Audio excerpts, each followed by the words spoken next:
Hello there, and in this video I'm going to show you how to do an oil change on the 2020 Ford Transit. I'm going to have all the items you'll need, all the tools and everything, and materials you'll need to do this job in the description. I'm going to enumerate through them anyways. You'll need 6 quarts of 5W20 oil. You'll need a new oil filter as well. In this video I'm using a FRAM XG10575. I believe it's a 15 millimeter socket for the oil drain plug. It might be 17, it might be 14 millimeters, but I think it's a 15. You'll need a socket wrench, of course, a torque wrench, maybe a breaker bar to help you out. You'll, of course, need a oil drain pan to catch all of the used oil. And you also need a funnel to add the new engine oil to the engine. And some rags that you could use for to clean up any messes. So yeah, let's start the video and I'll kind of narrate through the process. First, you'll want to take off the oil fill plug. This is to allow air to go into the engine so that when you drain the oil kind of comes out faster and more easily, having like air behind a liquid when it's draining. Now we're underneath the engine, we're underneath the van in the front, and on the driver's side you'll see that there is the oil filter.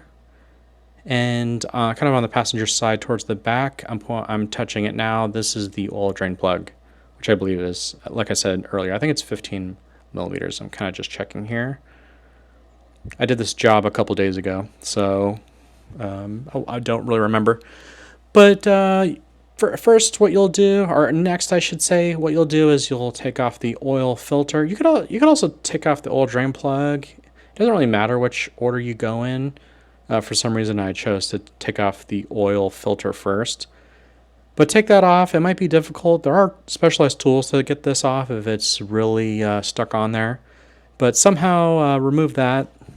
For me it was easy. I just could hand loosen it.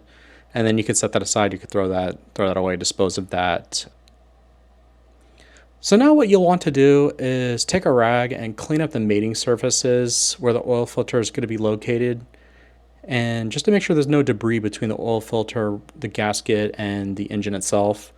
Then apply a thin coat of oil to the rubber gasket on the new oil filter. This could be used oil, or you're supposed to use new oil, but the used oil is quite handy since it's right there.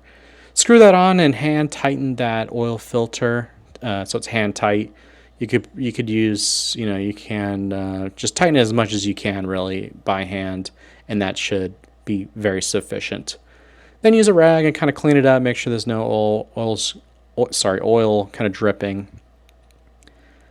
And then now we'll turn our attention to the oil drain plug.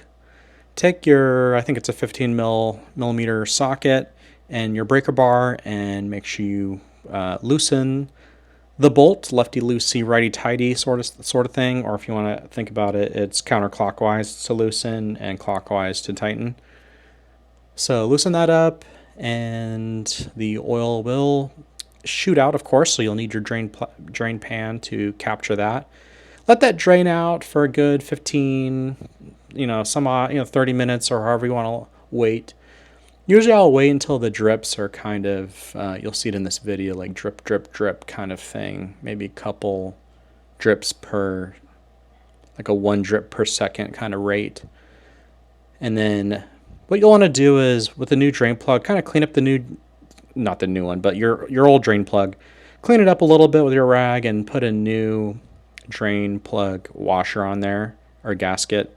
And then tighten the drain plug onto the engine. I'm using a breaker bar here. I highly suggest you don't do this. I have done many oil changes in the past, so I kind of know what it feels like to tighten oil drain plug correctly or sufficiently. But I'll put the torque specs on the screen so you can use a torque wrench and properly torque it down.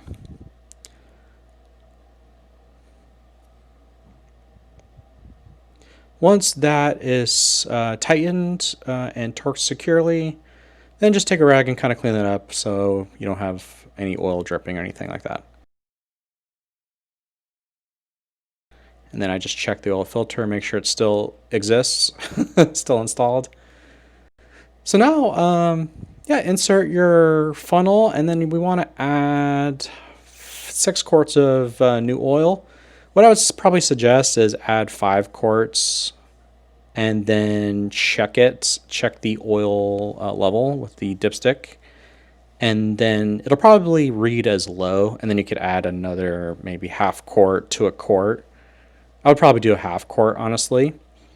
Half of a quart, and then what I would do is once you've added all of the oil, then put the oil filler cap back on, and then do a little road test or run the engine for another 5 to 15 minutes, and then let it sit for another 30 minutes, and then check it again. But here I'm just demonstrating filling the engine with oil. So like I said, then all you have to do is put the oil filler cap back on. And then here I'm checking the oil level. So how I do it is I take the dipstick out and I clean it thoroughly with a rag or a paper towel. And then I carefully put it back in. And it's important when you put it back in to fully seat it down past the O-ring and make sure it's fully seated as far as I could go. And then gently pull it out and try to get a reading on it. And as you can see here, it looks like I'm at the top of the line, or top of the mark. You can see the section with the hash marks. That's the kind of the safe area where you want to be. If it's lower on the hash marks, then you of course want to add more oil until you get up to that second hole. If you see oil in that second hole, then I would just double check that you're not too far above that. And if you are above that by a couple millimeters or more, then I would suggest draining more oil out, actually, and you probably overfilled it. But that's it. Hope you enjoyed that. Hopefully that was helpful. And I have more videos around maintenance on the van, so please check that out and subscribe. And yeah, thank you so much for watching. All right, take care. Goodbye.